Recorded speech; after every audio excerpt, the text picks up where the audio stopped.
How everyone's always a little on edge when the economy starts looking shaky. Yeah, definitely. Like nobody wants to see their investments tank. Exactly. And, we talk a lot about, building wealth and reaching your financial goals. Right. But what about protecting what you've already built?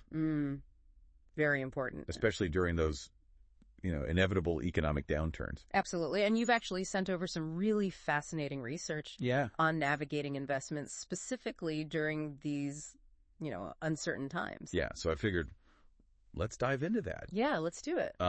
Because, everyone's always looking for that, magic bullet. Right. That secret formula to recession-proof their portfolio. Oh, yeah. If only it were that simple, right? Right, exactly.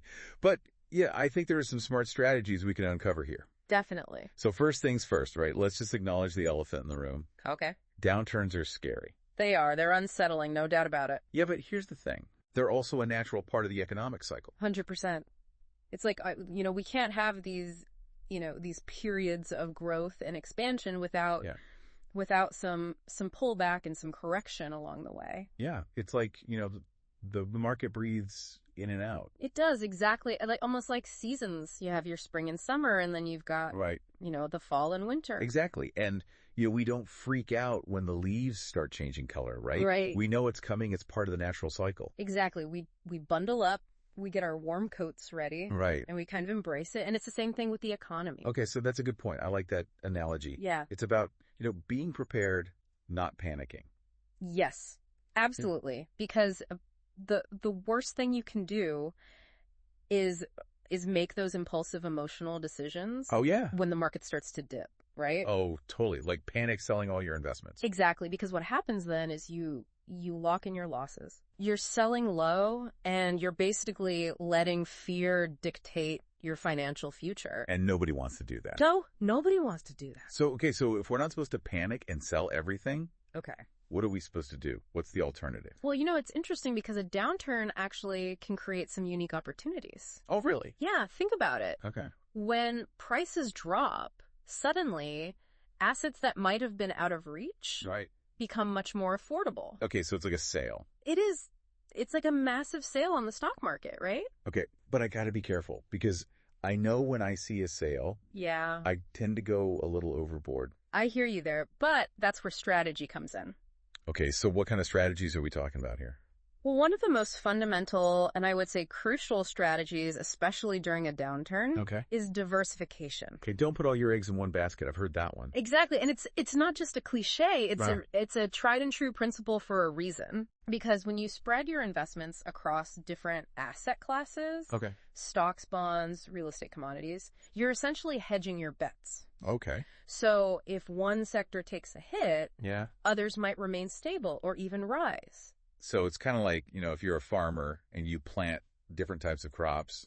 Exactly. A great analogy. Right. If one crop fails due to, bad weather or whatever, you still have the other crops to rely on. Exactly. You're not putting all your livelihood at risk on a single harvest. Okay. So diversification, that's key. It's foundational.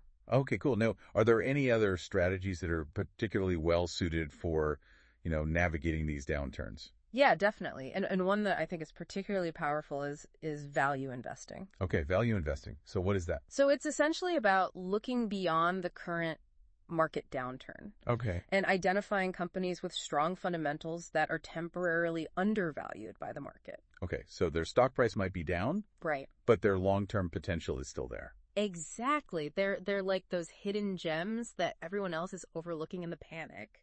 Okay, so it's kind of like, thrift shopping. Yeah, I like that. Yeah. You find that, designer dress for like a fraction of the price. Exactly, because people are so focused on getting rid of things. Right. They're not really paying attention to the true value of what they're selling. So how do you spot those undervalued companies?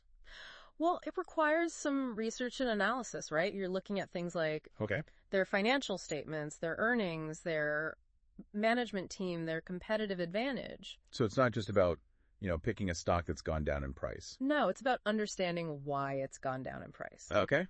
And whether that decline is justified or whether it's an overreaction. Okay. And I guess, you have to have a certain level of confidence. Right. That the market will eventually correct itself. Exactly. You're betting on the long term. You're not trying to time the market. You're trying to find those companies that are going to weather the storm. Right.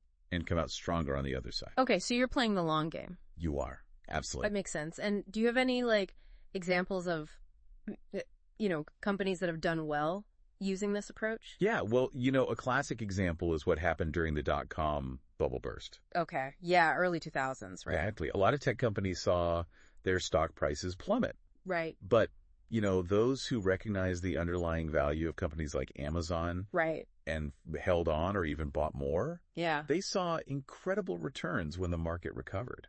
Okay, so even in those, those major market crashes, yeah, there are still opportunities to be found. There are. And that's why it's so important to stay informed. Right. To do your research and to not let fear drive your decisions. Okay, so we've got diversification to spread the risk. Yes. We've got value investing to potentially, snacks and bargains. Yep. Anything else we should be thinking about during these, downturn periods? Well, another strategy worth considering is looking at defensive industries. Okay, defensive industries. Yeah. So what are those?